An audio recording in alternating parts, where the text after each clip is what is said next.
Мен мисалы үчүн мына эне менен баланы майыптарды коргонуу фондунун президенти Мурза Айбай Мисат Фонд Айгулташ.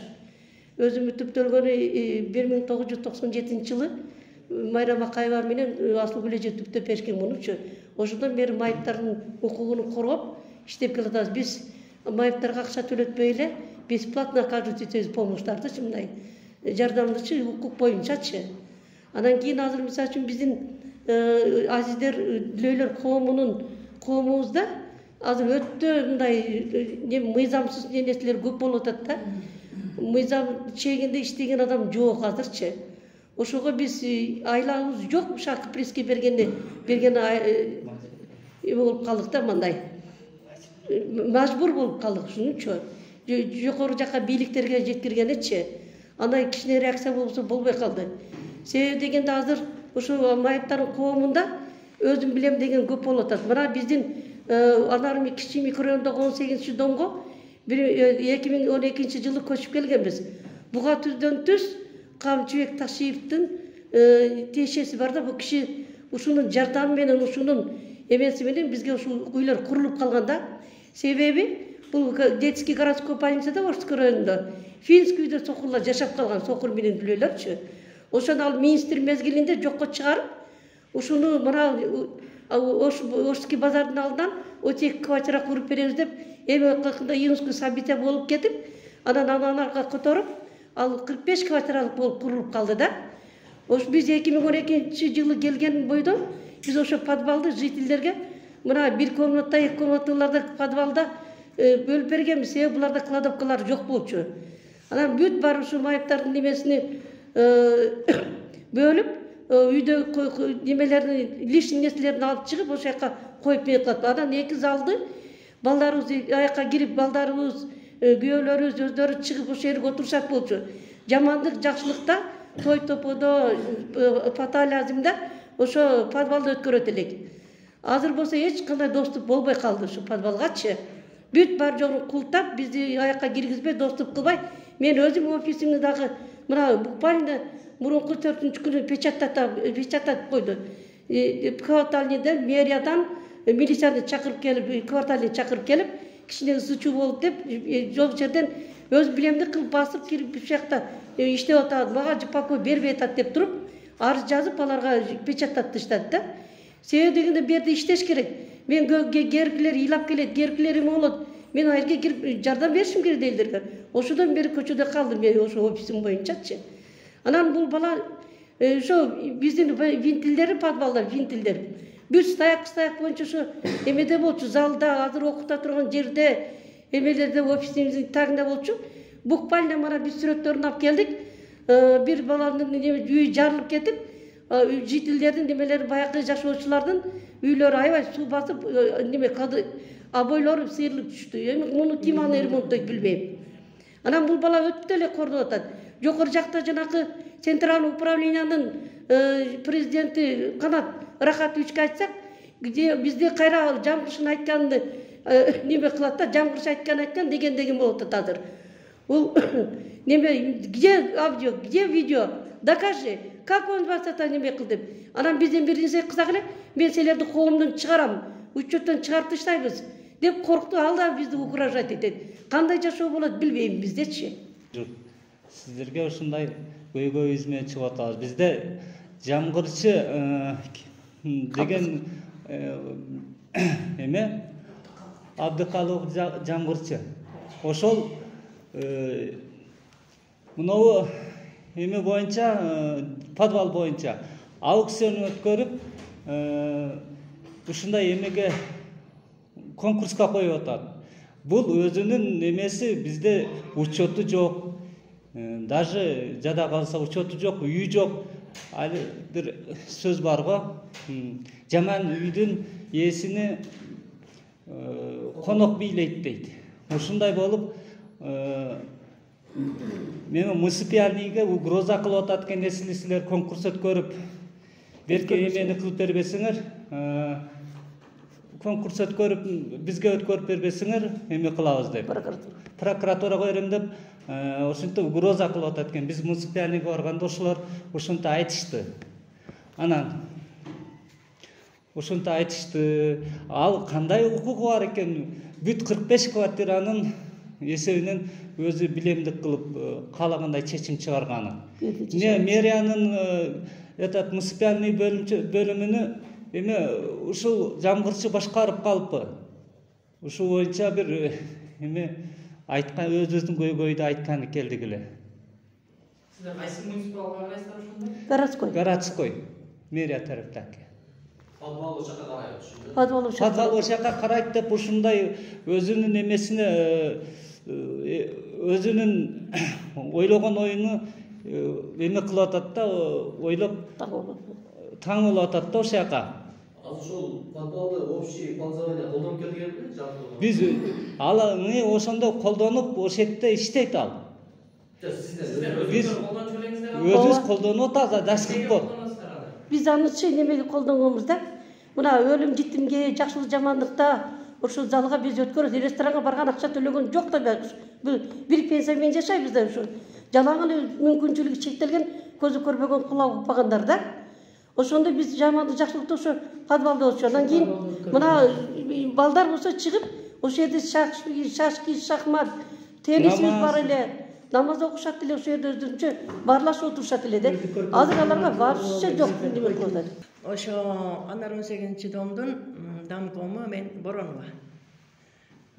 Ошо мен дамком болгондон бери мен ошо жаңы биз көчүп келгенде биз жаңы ошо бекер берилген дагы бизгечи дом 45 квартира. Анан ошо бизге ошондо мурунку жетекчилер бизге ошо эми подвалды дагы мындай инвалидтер иштете берсин деп бизге эме берген, мүмкүнчүлүк берген да.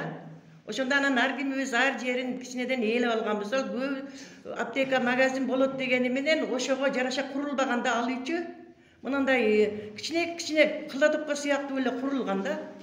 Ошон үчүн элдер көп жерин ээлеп алган, барыбыз алганбыз, эми иштете берсин дегенден кийин алганбыз да.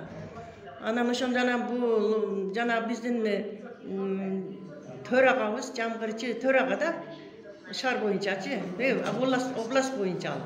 Анан ошо жерде мурунку жетекчилер дагы алмашып келгенде бул дагы иштеп ошол жерде отуруп калды. Эми ошол жерде ээлеп жана подвал деп атат го.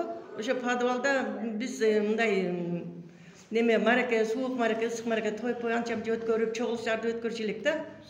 Анан кийин азыр мүмкүнчүлүк анча бербей калды. Себеби компьютер мурдалып кетет, документ урдалат деп киргизбей калды да. Эмнегедир ошо анан мен ключ сурасам, ключтү дагы бербеди. Элеватордун бизде бардыгы ошо домдордо азыр любой жеринде ушундай комнаталардын любой жеринде винтилдер орнотулган да. Ысык суу, музак сууну чыгарып, мына азыр паровойлор иштеп атат. Ошо паровойлорду дагы ошол жактага кирип туруп чыгарыш керек. Ошолор отурган жерге, конторага кирип туруп, элеваторго кирип туруп ачып оңдош керек. Ошого ключ бербей атпай, бар жогун мурдап кетет деп. Анан 42-квартирада поток болуп кетип, МЧСтен чакырып, ал звонок кылсак албай, анан биз МЧСтен чакырып, ошол келип сууну бекитип, ушундай болду да. Анан кийин болбосо анан мен өзүм чакырсаңар келем дейт. Өзүн чакырсак ушундай болот. Өзү алыста жашайт. Анан ключтү бер десем бербей атат. Канча жолу сурадым. Бизде ушундай эме болуп атат. Анан бул Айнсат Мырзаеванын жанагындай бул дагы бир кичинекей комната элеген иштетем деп, ошо офис кылам деп өзү айтмакчы. Анан ошол жерди алып, дагы бир эки жерди алып, өзүм иштетем деп, ошо короче ошол жактын полный ээлеп атат да алчы. Ошон үчүн мен дамком болгондон кийин дамком катары өзүм ошо жашоочуларымы эме кылайын деп атам да, колдойн деп ошолар менен азыр келдим да. Өзүбүздү эме кылбасак ким эме кылат? Чекеден келгендер эле ээлей берсе болбой калат да, туурабы? Ошого ушуну биз жетекчилер туура чечим чыгарып чечип берсе жакшы болот эле. Ага барсаңар ал деле өзүнүкүн туурулап ардеке дейт. Алар деле инвалид, бирок инвалид болгон менен биздин домдун подвалына отуруп алып туруп ээлеп алганы туура эмес да. Бизге мүмкүнчүлүк бериш керек да. Күлүчтөрүн бериш керек, болбосо күлүч бериш керек. Күлүчүн дагы бербесе, башка эч кимди киргизбесе, анда кандай болот? Деп ошо жөнүндө азыр келип айтып атпайбызбы? Арыз муңубузду. Ошо жөнүндө силер дагы жакшы жогору жакка жакшылап билдирип, ушуну жакшылап чечип берсеңер. Мэрияга бардыңыздар беле ушул боюнча өзүңөр? Анан дагы бир мэрияга булар барышты, арыз жазды, конкурска коюптур ал комнаталарды чык. конкурска койгон, конкурстан утса берет экен, утпаса жок экен. Анда болбойт го, мүмкүн эмес. Ошондой бул. Өзүнүн көйгөйлөрүнө кайрылуу болуп атат. Бул ана 18-жылдын 2012 жылы май айында берилген. Ошол маалда биздин мэрияда Мырзахматов иштейт эле. А бизде ошол үйдө берип атканда ошо 45 квартира берип, андан кийин ошо подвалды дагы өзгөр колдондулар. Себеби бизде көп жакшы жаман иштер болот. Тойлор болот дегендей, Кудай өтөлөр дегендей, андан сырткары адамдар мындай түшүп алды, баарда спорт боюнча шашки, шахмат ойнойт эле. Жана ошо кыскасы подвалды жакшы неме деңгээлде пайдаланып жүргөн бул маалга чейин. Тынч эле болуп жүргөн. Ошо 2024-жылдан бери негедир сырттан келип ошо жанагы жамгырчы халык деген келип, бул эми бул межобул управление деп эсептелет да. Бул 3 областтын деңгээлинде иш аппарат жетекчи болуп. Бул Жалал жана Ош Баткен областтары боюнча аралык деңгээлде бул эсептелет да. Эми ошондон пайдаланып мен жетекчимин. Мен деген мен өзүм билемин. Демек бул силер айткан мен айткан болот дегендей болот. Бу жерде дагы муниципалитетдагылар дагы туура эмес иш кылып атышат. Эмне дегенде алар кайса 52 квадрат метрге аренда төлөнүп атат деп айтып атат. А бирок фактически аны көргөн адам жок. Ал договордо ошондойбу же ооз экиби аны эч кимге көргөн да эмес да. Эми ошондой болгондо дагы бул жетекчи болгондон кийин коомдун жетекчиси общий чогулуш кылып 45 квартираны чакырып, өзүнүн тааныштыгы ошо жанагы договор менен.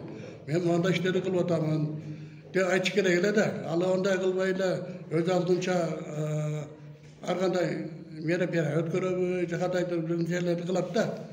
Эми аны кылса ол өзүнүн иши. А бирок бизде мына зал деген бар. Жана активдүү залды бошотуп коюш керек да. Себеби жителдердин немеси, жашоочулардын колдонуучу подвал болушат билет да бул.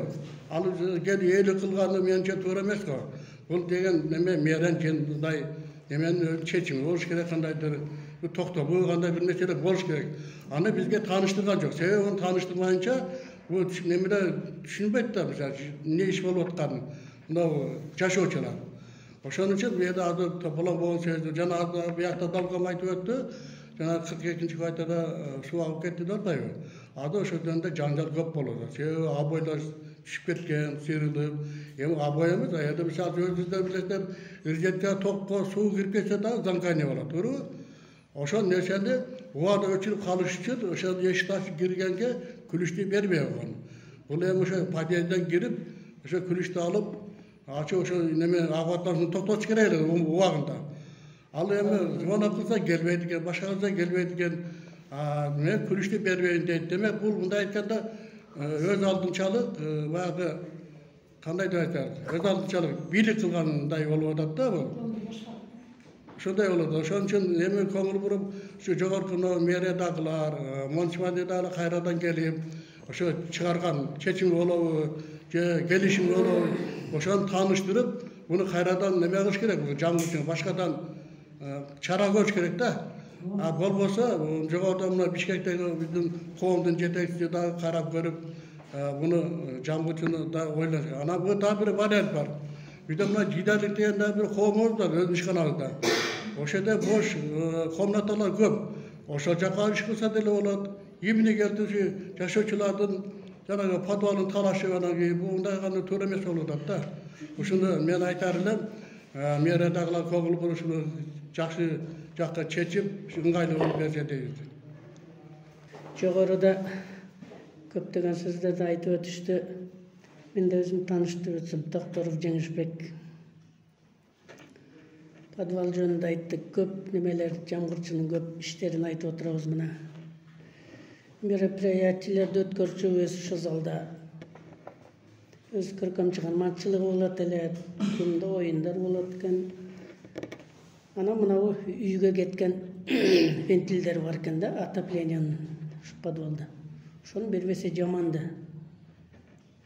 Садыр Нуркочоевич, Акылбек Үсенович, анан кийин Нурлан Шакеевич, Ташиев Камчы Кыдыршаевич соц саштарды немелер ошо бизге тиешелүү министрлер, губернаторлар, мэрлер, ушу кварталиналарга бүт барлыгы мен кайрылып кетер элем. Ушу бизден немени жакшыраак жакка чечип, анан дагы бир көйгөй бар бизде льгота боюнча. Азыр 1000 сом компенсация менен жашайбыз. Бирок ого отопление жылдары отопление берген күндөр ол 1000 сом баледе болбой калат. Ушуну мен ойлор элем, депутаттарга кайрылар элем. Эме депчи ушу бир өзүнүн сокурлар боюнча, сокур дүлөлөр боюнча бир долбоор кылып туруп, ушуну өздөрүнө прямой алып, ушу бир эме кам көрсө, бизди өзүңөрдүн камкоругуңа албасаңар, биз тепселип кеттик. Мына айрыкча ушу жаңгырчы калыкып келгенден бери рахат неме калык канат рахат үч келгенден бери эч кандай бүт бар укугубуз тепселип калды. Үйүнө эме кылып жашагандар да канча соттошуп жүрөт, кандай элдер эме кылып жүрөт, бирин уккан адам жок. Ошон үчүн Камчы Кыдыршаевич айтты эле, бизгечи укканыбыз бар да, биз элдин укугун коргойбуз, айрыкча аял кишилердин укугун коргойбуз. Мен кет башым менен жооп берем деди эле. Камчы иним, мен сага кайрылып атам түздөн түз. Биздин укугубузду коргоп, ушу өз камкоруңарга алып, башка долбоорлорду түзүп, ушу биздин камкоруңарга алып, ушу сокулар менен дүлөйлөрдү сен өзүң камкоруңарга алып, ушу Садыр Нуркожоевичке да кайрылам. Камкорлугун алып ушуну бизди ушу жакшы жакка эмне кылса, себеби илгери бизде ушу 1934 жылдан бери түптөлсө, мына мен иштегениме 47 жыл болуптур. 47 жылдан бери мындай жетекчини көргөн эмесмин. Мен апасындай болуп турсам дагы сен деп сенсиреп, аябай өзүнчө болот. Ана мероприятияларды мына ал жакында Ала таяктар боюнча эме болуп экен, бизге окшогон мисалы үчүн мына улкан эже эмелер карыларды алып барбай, жалаң өзүнө тиешелүү жаштарды алып кетип атат. Анан мына конкурс боюнча деле айтып атышат да, бизди неме психологический атака кылып, биринчи УППне ЮГППда коет. Силер эч кандай тиешиңер жок деп угрожать этип атат да. Жетти дейчи угрожать этет. Анан мен ойлор элем, ушу жокору жакта бийликтер бизди өз камкоругуна алып, ушу жетекчилерге эме кылбаса, мына кордотпосо да, биздин колубуздан мисалы үчүн көптөр нерсе келет. Илгери иштегенде бизде мадьял, матрас, подушкалар, машиненин фильтрлери, холодильниктин моторлору, бүт керектүү нерселер, крышкалар, бүт бар нерселер биздин сокулардын немесинен чыгат эле, иштеген жерденчи. Азыр Кыргызстан боюнча 11 УПП бар. Мамет Акунов бүт барын сактап келген. Эми аны сатып берди, мындай деп атышат. Эми бир өзү билет, Кудай таалам өзү эме кылар, бирок чындык жагына чечер. Булар келгенден бери эч нерсе кылган жок.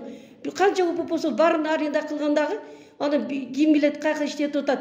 Өзү центральный управление өздөрүн текшер, өздөрүнүн ревизия, өздөрүнүн кылат дагы, жокору жакы башка жактагылар текшере албайт. Ушуну же счетный палата, же башка жактын өзүнүн өкмөттүк органдар текшере албайт да, себеби неправительный организация кылып куруп алышкан. Ошону текшерип, өз камкоругуна алып, бизди дагы как сокулар, дүлөйлөр адам катарына кошуп, бизди дагы ушу неме коомдун тынчтыгын каалайт элек. Ушу мен чоңдорго, өз чоңдорубузга кайрылып кетким келет да. Баягы центральный управление дейт.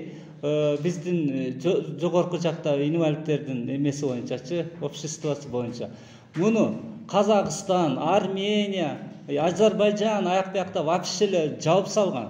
Только соцзащитага которуп коюшкан. Азыр бизде биздин коом боюнча эч кандай жардам жок. Мисалы жардамга мемлекет кылганыбызда соцзащитага кайрылабыз. Эч кандай мунун эмеси жок да, кереги деле жок чынын айткандачы. Өздөрүнө бизден калган ишканадан 10 чакты адамды иштетет, центральный управленияны багышат, өздөрүнө каржылап атат. Инвалидтерге вообще бир эмеси жок, бир кыпын пайдасы жок да. Ошо боюнча дагы караштырып көрсө, урматтуу Садыр Жапаров, Камчек Ташиев деген өкмөттүк деңгээлде